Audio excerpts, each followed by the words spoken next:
out there waiting for the perfect partner. We found them. I'm thinking, and later we'll tell you more about all our other special features between now and Christmas. Michael's main recipe this week, meanwhile, is guinea fowl with a cream and red currant sauce. But first, he has reflections on time, do you not, Michael? I do. I thought every programme this time I would do it. To everything your little hearts could possibly desire in the way of fabulous fizzes, great sweet wines, red wines, the full gamut. But today it's fizz and sweet wines. But I tell you, as usual, Oz and I worked unbelievably hard to bring to you our great recommendations. Yeah, it really was hard work this year because there was a pretty dismal lot of sparkling wines on display. And the most disappointing were the New World wines. The New World countries are those which actually led the way in making sparkling wine affordable and exciting. But the quality does seem to have slipped. I mean, one of our Australian brands tasted of boiled Swedes and loo cleaner. I mean, I don't want to drink that. Even so, we found 4 good ones. Take them away, Jilly. There are very few things that Oz doesn't want to drink, I can assure you. Now, this first wine is just a humdinger. It's not very expensive. It's made from a grape of the same name as the wine, Prosecco, in northern Italy. It's an aromatic grape, and it makes an unashamed fizz, not copying anything else in the world. It's just a cult wine from Italy, and I highly recommend it to you. When you get your nose in the glass, it's like those lovely pineapple chunks. Do you know the ones that have sugar on and you buy them loose in a bag? Fabulous. It's got a hint of melons to it. It's, I hate to say, got a tiny bit of sort of pulverised wine gum in there, but I'm not going to complain because this is an unusual wine. It's not like champagne. It's like itself. Now, when you taste it,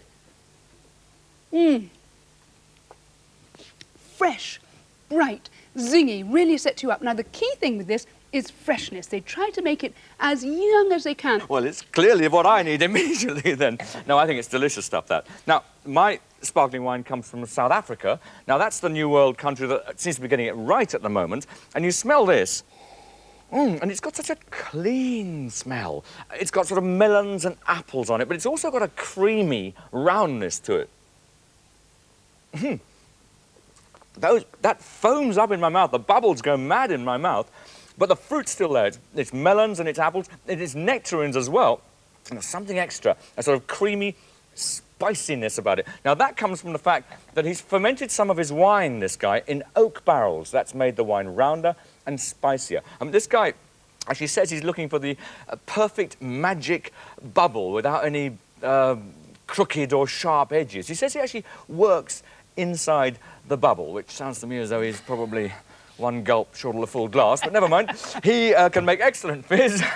Jilly, what have you got? A couple of other ones. I've got a couple of quick mentions. We haven't got time to say more than go out and buy it if you can't get either of our other two. This is the best of the Aussies. It's Kilowatt Brut. It costs $5.49 and comes from Davison's and Fuller's and various other shops. And then we've got a champagne for you. We promised you one of those. This is only $9.99, the best cheap champagne around, we think. Francois Dumal from Littlewoods. Yeah, OK, on to sweet wines. Well, the trouble with poor old sweet wines at Christmas is, I mean, look at what they have thrown at them. Christmas puddings and mince pies and Christmas cakes and all that. Well, it means that most traditional sweet wine just lie back and put their feet in the air and say, count me out of it. But the one kind of sweet wine that really does work is one made from the muscat or the muscatel grape. And I've got a muscat right here. It's the black muscat called Elysium, made in California. And it's made actually by a fireworks expert, rather suitable for this time of year. And it's fortified with grape brandy. And I can tell you it is the business. I'm not a great gardener, but I do have a passion for old roses. And this is what this wonderful wine smells like. It smells like fresh cherries and old roses. It's got a little bit of grape spirit in there, as I said. It's got a bit of French oak. It's got lots of body. It is an elixir. Goodbye, Dr. Jekyll. Hello, Mr. Hyde, or something. It is silky. It's smooth. It's soft. It would go really well with all the things Oz has described, such as mince pies, Christmas pud, but also with chocolate. Very hard to find a sweet wine that goes with chocolate, and fabulous with blue cheese. Absolutely. If you've got your Stilton at Christmas, that's the stuff. OK, now, my one, do you want to have a go at that one as well, Jim? Yes, thank you. Managed to taste 2 glasses at once. Mine's from Australia. It's one of the most traditional sorts of wine from Australia. It's a liqueur muscat. And when you smell it, it smells like Christmas cake, let alone going with it. It's fabulous. So sweet. Blackberries, Loganberries, syrup, treacle, all wound around. Beautiful, honeys and raisins kind of finish, gorgeous. Final recommendation, the same grape, Moscatel de Valencia, working in Spain this time, oranges and mandarin syrup, that's what it reminds me of. Comes from Thresher's Wine Rack, bottoms up, costs only £3.39. And won't go with your guinea fowl, Michael, but I bet it'll go with whatever you have afterwards. Well, in fact, I am going to be talking about 3 courses because it's a dinner for children in need, and the pudding is a mango.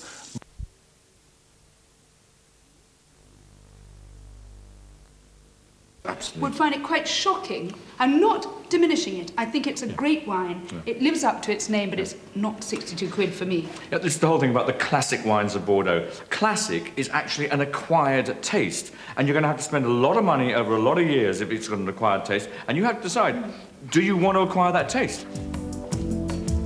With modern techniques, good wines are being made at affordable prices just outside the Bordeaux region. Some British wine lovers are even making their own wines. It could be that at last some corner of a foreign field will be forever England, because these bods from all over the British Isles have invested in a slice of France. It does happen to have a row of vines on it, and they pick the grapes, they make the wine, and they take it home with their own name on it year after year. I've been in the wine industry for a long time, and I always wanted to be involved in actually producing wine.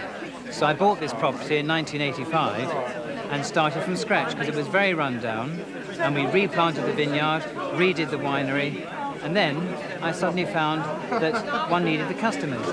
I started this about 5 years ago. It was a surprise birthday present for my wife. Leon and I are in the restaurant business.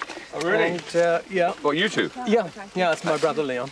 And would you, is this your sort of house wine then in your restaurant? We use it as house wine, yes. Well, this oaked red is really the business. I mean, this is absolutely what people have been thirsting for, and I think these flavours were introduced to us first from Australia, but the curious thing is that France has now got the trick.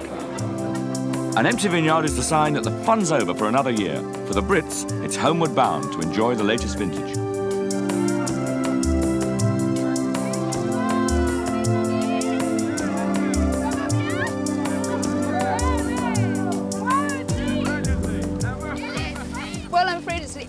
Of the high life. It's the end of Bordeaux, the poshest wine area in the whole world, because we're off down south to what could be called a sort of wine slum, I suppose. What do you think? Yeah, but I'm always rather keen on slumming, I must say. Now, what we're doing is leaving Bordeaux, where tradition means everything, and we're going down to the south of France, where tradition means almost nothing, but innovations mean everything. And 10 years ago, they had absolutely nothing to be proud of. Now they've got tons to be proud of, and we're going to look for it. Very exciting, but we've got to get there first on the old bone shaker. But do be sure to join us next week down south. Off we go. Ready? Yep, ready. And away. Don't wobble too much, Shelley.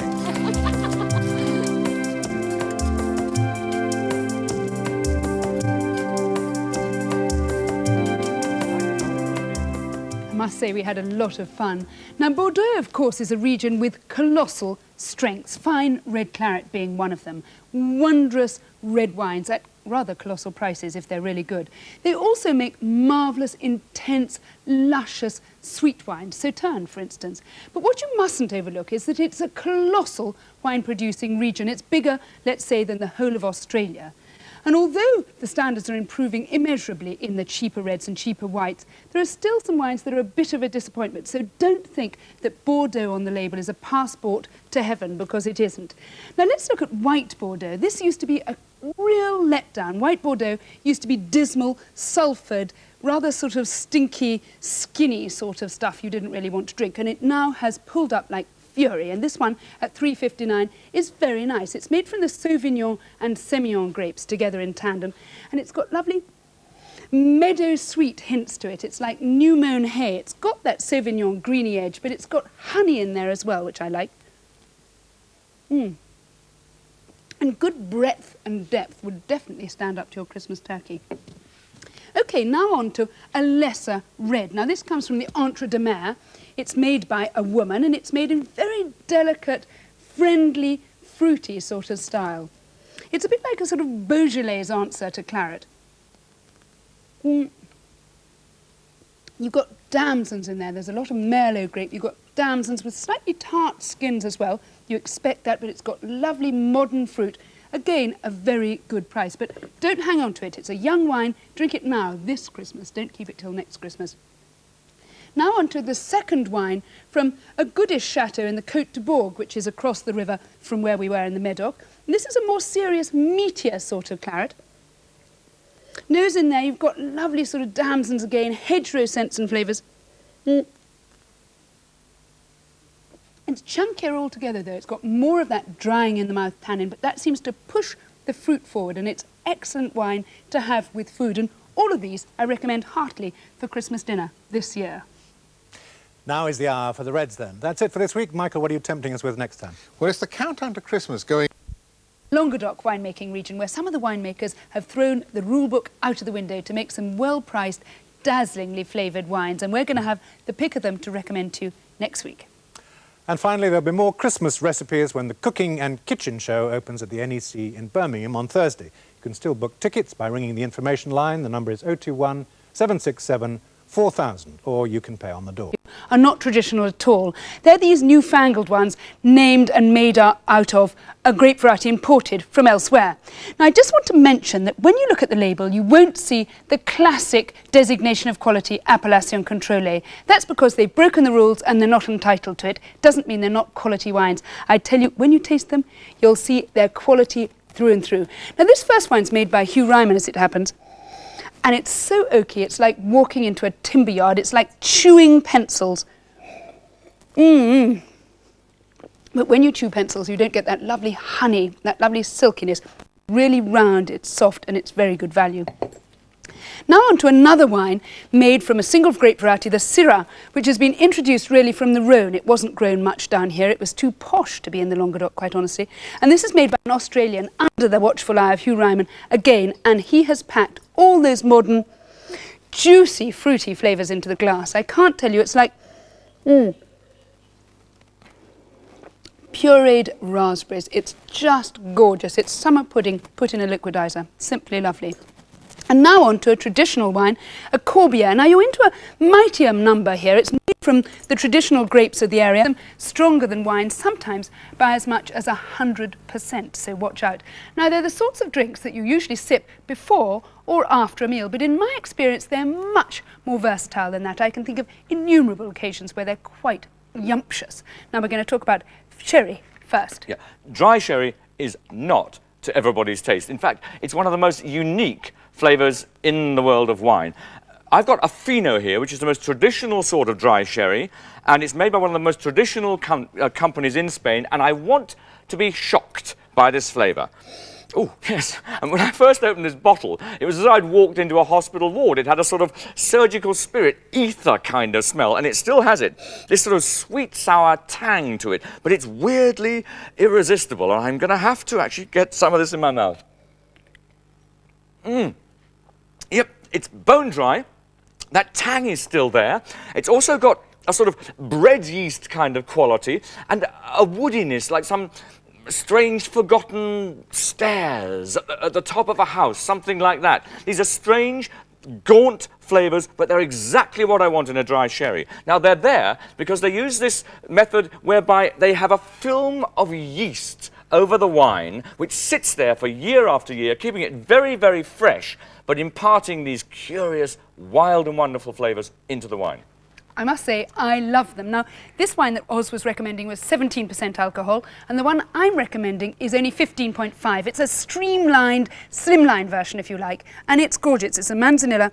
It's salty, it's tangy, it's lemony, and I have to say it goes brilliantly with smoked salmon. Quite the business. Now, one thing I must say about it, keep it in the fridge, and don't keep it there for longer than a week. You must drink it up. You must drink it as fresh as can be.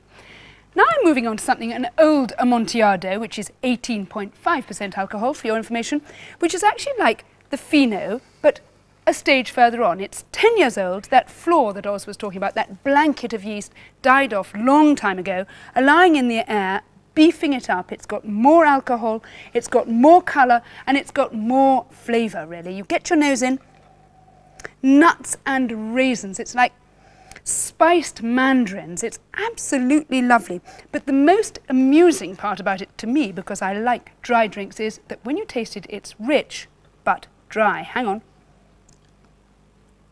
on. It's silky, it's satisfying, but there's no hint of sweetness. Now, Amontillado is another word for medium, but there ain't no medium in here, I can tell you. This is bone dry, and this is the way it really should be. This is how they drink it in Spain. Right, port. Well, not quite port, because actually my winning wine comes from Australia. The EU rules say that port can only come from Portugal, which is absolutely fair enough. But they make this kind of style of wine in Australia using methods which, if anything, are even more traditional than the ones in Portugal. Now, this is a tawny. That means that it's actually been aged in barrels rather than bottles, and it's going to affect the colour, the smell, and the flavour of the wine. The colour, for a start. Look at that beautiful golden, ambery kind of colour. None of that heavy, strong red colour of a young port. The smell is not violently strong and rich and fiery. It's gentle. It's sort of dates and sultanas and raisins and a sort of rosehip kind of perfume as well. The flavour, a lovely flow of soft, brown flavours over my palate. I noticed, by the way, this is called Old Trafford, and I also noticed that Manchester United haven't actually conceded any goals at Old Trafford this season yet. So I can only presume they've been leaving a couple of bottles of this in their visitors' dressing room each day. Well, I'm a traditionalist, me, and I'm up the Douro Valley, which is where port first began, and I'm looking at the most junior, insignificant sort of port, if you like, that you can get. It's a ruby port from Portugal, but is it a wow? $5.99, but it packs all sorts of gorgeousness in. Do you know what that smells like? On a summer's day when you've just had a little rain shower, but it's still warm enough to bring out those lovely scents of the flowers. Wisteria up an old cottage, that's what it is. Nose in a bit further. Loganberries, blackberries, it is just gorgeous. It's got oodles of fruit, it's got very gentle spirit, sometimes they're a bit raw. The French drink it as an aperitif. I can assure you I'm not going to be spending more than $5.99 on my port this Christmas, and nor should you, but have a taste of the Dayglow Orange. As a Man U fan, how can I resist it? Do you think this might catch on, naming ports for football grounds? Can we look forward to Accrington Stanley, Oloroso? Si, porque no. Great stuff. I'll look forward to that. You may remember Selwyn Dave featured in our first programme of the series as the world's worst cook. His claim to that title is to Do your own thing and stuff the rule book. Red wines partner the Christmas bird just as well, and we're going to be recommending a selection of them next week in our nail-biting wine challenge. You must be with us, I tell you. But first, let's crack on in the cool with these whites. Right, well, my first wine is made by a guy called Nick Butler, an Australian who's lived in Europe for about 6 years, and most of the time in Hungary. And he's trying to actually recreate the kind of flavours that made Hungary famous about a generation or two ago. Now, they're both the same wines, these two, by the way. One's called Danube White, one's called Butler's Blend. And let's have a smell of this. Immediately, tremendous richness of fruit, sort of an apricot and peach crystallised kind of richness, a sort of raisiny quality there as well, and a flowery aroma coming out. The wine's basically fairly dry, but the richness absolutely surges out of the glass. Apricots and peaches and that raisiny thing. The flowers are like sort of stripping the leaves off a lily or something, and there's a sort of a herb-like lovage or savoury there. What he's done is taken 2 grapes, the Jurka Barat grape, which is allowed to over-ripen on the vine, and he's taken the Riesling grape and he's allowed that to over-ripen so much that it's actually raisined and shriveled on the vine. So he's got super ripe grapes and he's got super ripe flavours from those grapes. That's what Hungary used to be good at, and he's teaching them how to do it all over again. Lettuce and lovage, I don't know. Anyway, now we're on to my wine, which we said that we're going to be international, and this wine is deeply international. I tell you, it's made from the French grape Sauvignon Blanc. It's got very strong New Zealand influence, and it's made in Chile. And all that for only £2.69. Now, I wouldn't normally recommend Sauvignon Blanc to go with turkey. It usually has that rapier thrusting acidity, which would rather pierce the delicacy of the bird. But this one is much softer. You get your nose in, and it's gooseberries and blackcurrant still on the branch, so you've got the leaves. Lovely stuff. And when you come to taste it, that's the New Zealand bit. It's gentrified. It's got sort of icing sugar softness. It's round. It's soft. It's just the business, I would say, wouldn't you, for Christmas turkey? Absolutely would. Right, my next wine. I know some people find Australian wines a bit too much of a good thing. Well, this offers you enough Aussie for a normal person to cope with, but not quite so much as to actually knock you flat on your back. I smell that and I get all the richness I want from an Australian wine, that sort of syrup in tins of fruit, that sort of things, and a sort of pineapple chunks kind of sweetness in there. The richness is there, but it's lighter than I thought, and there's an acidity cutting through it as well. Now, the reason for this is the Colombard grape. This wine is 2/3 Colombard, 1/3 Chardonnay.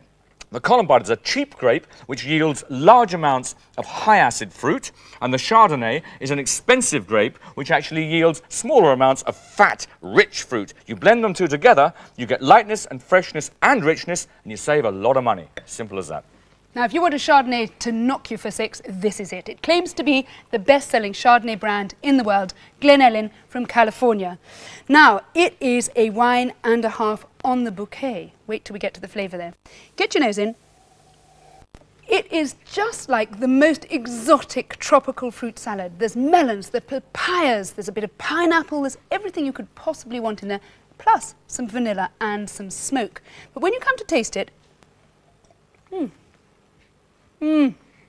soft peddling, gentle, lovely coaxing flavours. There is that great surge of timber yard coming through from the oak though, and I tell you what that does, it gives you a very necessary smoked edge. Smoked turkey, ever enjoyed that? Well, I tell you, have this wine with your Christmas dinner and it'd be like smoking the bird at the table. The two go magnificently to work well together. Is this it?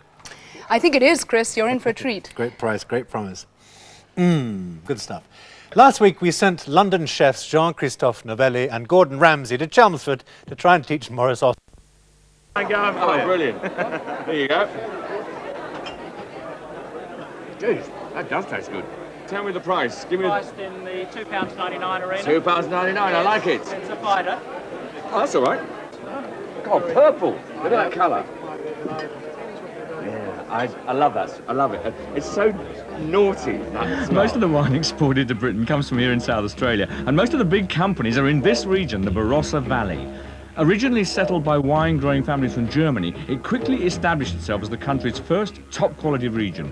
Your typical Oz sheep farmer is now just as likely to return to grape growing or wine drinking. Honest, dedicated winemakers. Earthy. Could be described as being earthy, and we do not make wine specifically for this market or for that market. Well, let's try this then. Yeah, you did that with enormous aplomb. Well, I had a bit of practice on. Yes, you did. That's the workhorse, and I think the variety that really does best in Australia. Shiraz. Yeah. As well as Shiraz, Chardonnay, Riesling and Cabernet Sauvignon grapes have all flourished in Australia. Consistency is the key word, and that comes from a reliable climate. You can control your water. I mean, you can get a river and you can irrigate off it. You can get the drainage off it. You can control your wind. You can trellis this thing properly. These are vines, by the way. You can trellis these so that the wind doesn't affect them. The one thing you cannot control is the sun. The sun. You've got to have sun to ripen your grapes. And that's where Australia wins over other countries. Australia's sun is more consistent than virtually any other nations in the world. The well-known Yalumba winery has been producing wine for over 140 years, and it's a favourite watering hole for Aussie imbibers. Why is it that we actually go for Australian wine so much in Britain? Because we really do go for Australian wine at the moment. Well, we are. I think consistency of vintage, obvious varietal fruit characters What's in the varietal glass. fruit character? What Well, is that? clean, crisp, I call them sunshine flavours. Are And you I think right? the other thing is the prices are very competitive. Absolutely. We can actually get a flavour and not feel our wallets weep with That's pain right. when we do it. Yeah, I agree with that. Let's do some tasting, I'd say. Hey, what do you think of that stuff? Fraction sweeter. You'd have this a little bit sweeter. Sweeter one. You tell him, he made it. Oh, you did. No, that's all right. What do you think about this one? I'm a port drinker. It's a little bit dry for me. I find it a bit dry to my taste. I like a sweeter wine. I wouldn't mind this, as long as I had the man with the stripy shirt, he'd come and put his arm around me. What do you reckon about all these, your critics here, your consumers? What do you reckon about? Well, it's good to get the feedback. People talk dry and drink sweet, and we find that all over the world. You know, they say, I'd like a Chardonnay. God, it's dry, isn't it? But of course, all Chardonnays are dry. They should be. I reckon that the English are the same, because, I mean, in England, German wines have been incredibly popular because they are actually slightly sweet. And the nice thing about Australian wines, I find, is that there's always a little bit of ripeness extra on the side of the wine. And actually, that you can say to yourself, hey, I'm drinking a dry wine, but actually, there's just a tiny bit of ripeness on the end of the palate. And I reckon it's one of the most important things about Australian wine.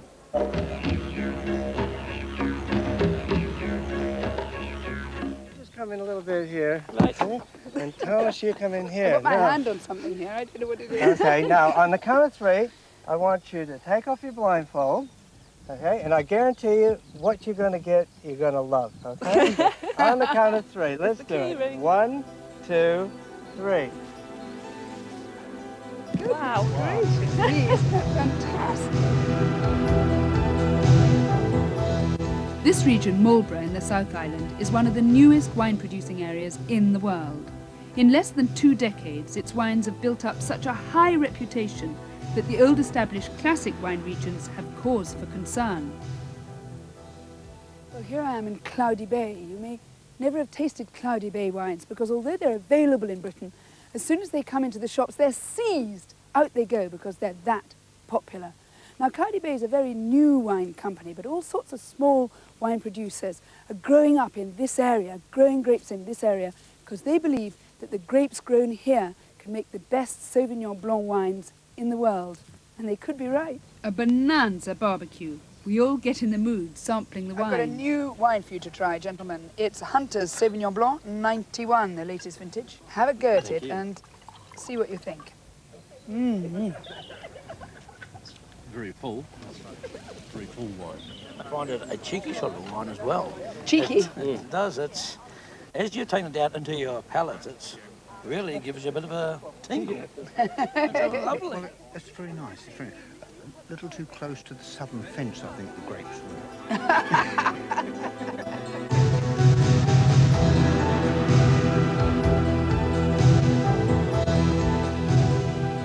Up north to Hawke's Bay, where the classic red grape varieties thrive best.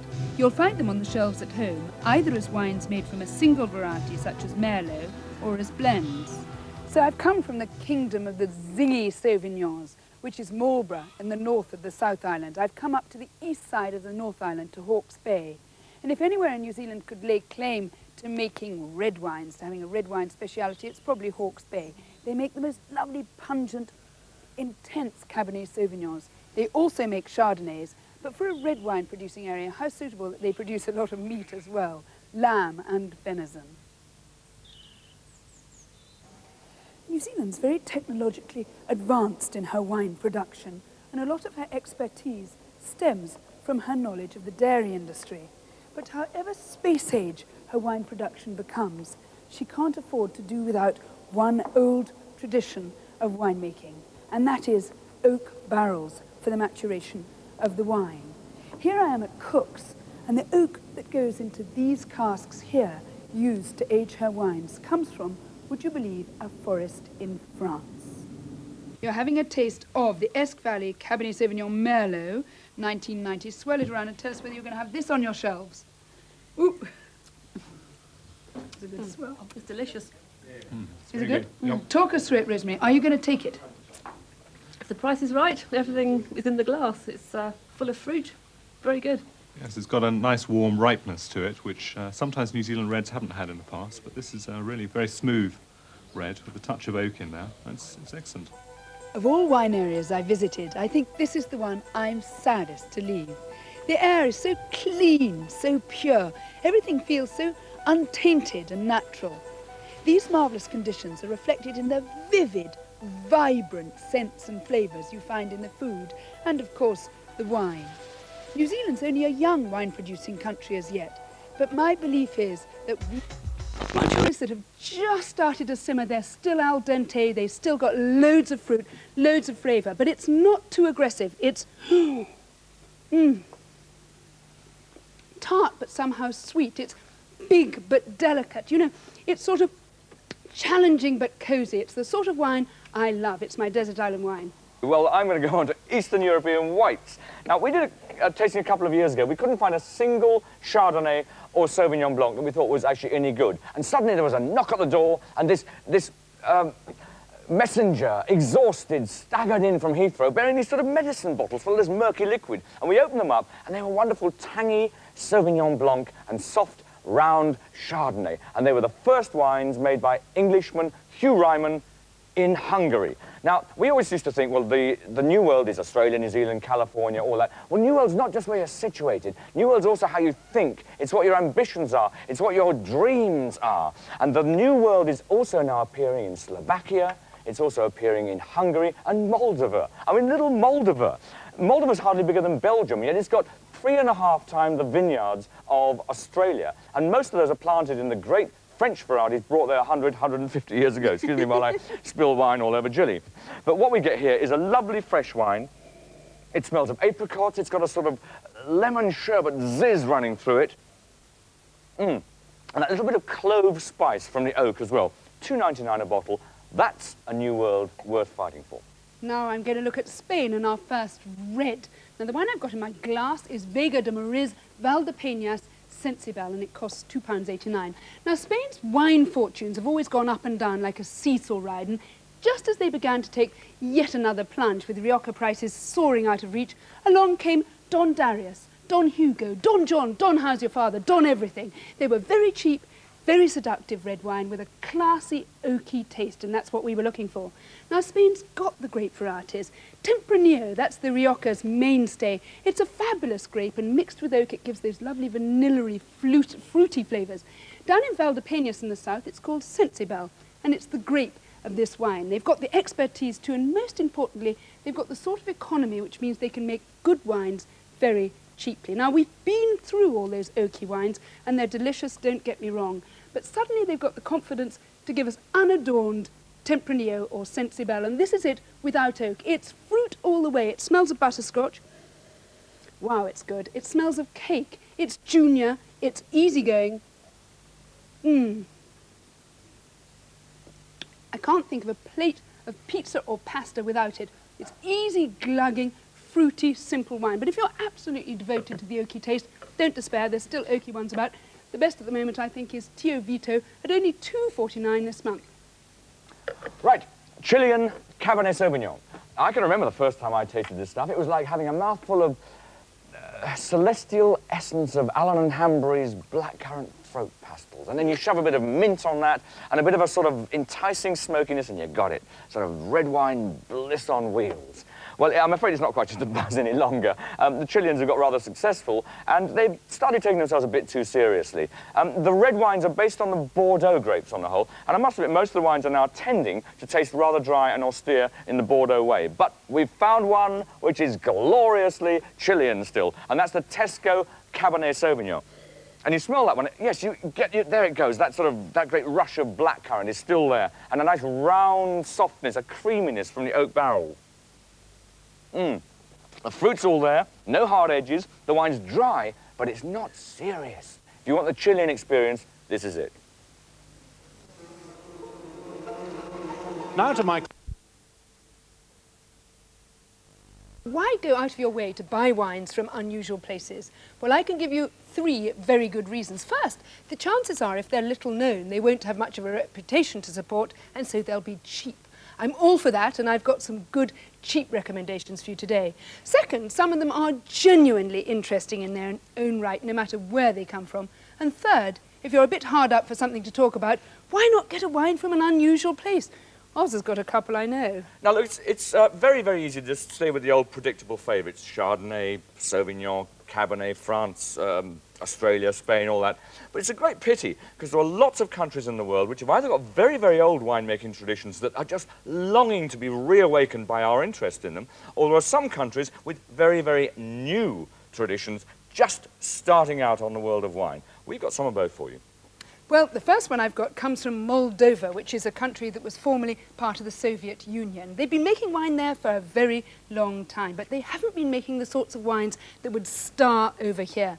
Now they're doing it, and look out for them. They're really worth it. Now, this one has got all sort of international fingers in the pie.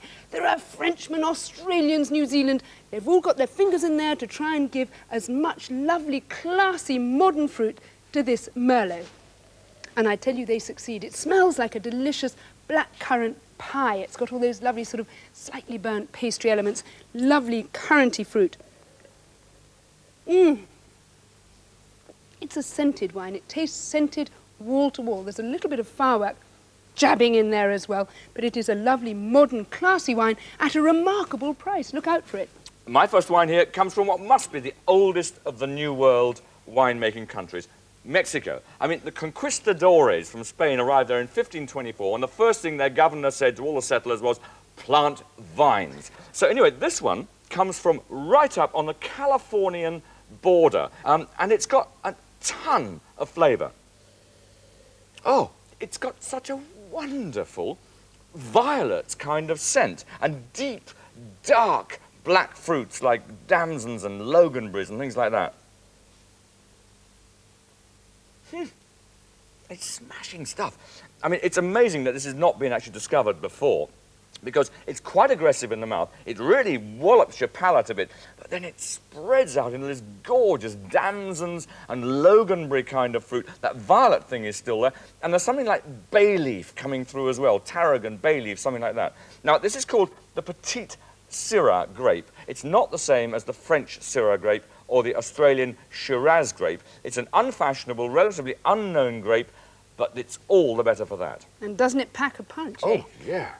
Now, Morocco and Algeria used to be two words to strike dread in the heart of the wine lover, but not anymore, I'm glad to say. I've got a Moroccan red here, which is made from a medley of southern French varieties, the Grenache, the Syrah, the Carignan, the Cinsault, and it's vinified to give those lovely buzzy flavours you get from the southern Rhone. Now, Oz rather stole my adjective there, violets. This smells of violets. I bet it smells of violets more than his wine does. And it also smells of soft-scented chocolates. It's very easygoing and very modern. But if you really liked, secretly, that rather chunkier, brawnier style of the old Moroccan reds, I've got one that's a little bit there, this Domaine Cigogne. This is a little bit more prune than it is violet, a little more beef and brawn, but still quite a nice wine, and you can also get it from a Majestic called simply Moroccan Red. Canada. Now, this must be the newest of all the New World wine regions. I'm not surprised, because, I mean, my general image of Canada is sort of ice floes and polar bears and igloos and all that, and that's actually perfectly reasonable. But they do have extremely hot summers, even if they're rather short. Well, classical wine grape varieties need hot summers, but they need warm springs and warm autumns as well. Canada has frost in the spring, frost in the autumn. So what they've done in many places is develop these grapes called hybrids. Now, that's not as disturbing as it sounds. It just means that you get two different species of grape variety and cut them across together. The parent of one of these is called Emily. So you know that the thing's been perfectly well brought up, and you smell it. Wow, and it does have a completely different smell to a typical classical kind of European wine. It's lovely and gentle. It's very, very civilized kind of wine for me to recommend. It's got that lilac thing coming through, lovely acidity, lovely fruit. Very, very nice wine. I've got the first one for you here, Chris, the Moldovan. I thought it was more your pocket. It's a brave man, you flatter me. It's a brave man who nicks your adjectives, Jilly, I'll say that.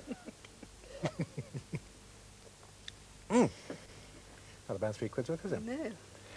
Glasgow, as we've reported before now, has one of the worst health records in the Western world. As part of their campaign to improve the diets of Glaswegians,